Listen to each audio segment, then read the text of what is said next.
How to translate videos using HeyGen AI. First, open your web browser and go to app.heygen.com. Then sign into your HeyGen account or create a free account if you don't already have one. Once you're on the dashboard, look at the left sidebar and click Translate. Next, click Upload Video and select the video you want to translate from your computer.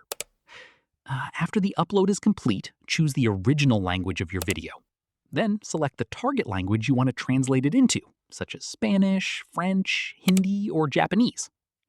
If available, you can also enable lip sync to match the speaker's mouth movements with the translated audio for a more natural result.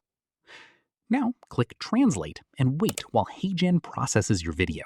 This may take a few minutes, depending on the video's length. Once the translation is complete, preview the video to make sure the audio and lip sync look correct. If everything looks good, click Export or Download to save the translated video to your computer.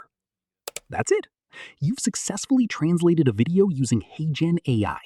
If this tutorial helped, don't forget to like this video, subscribe, and hit the notification bell for more AI tutorials, video editing tips, and easy tech guides.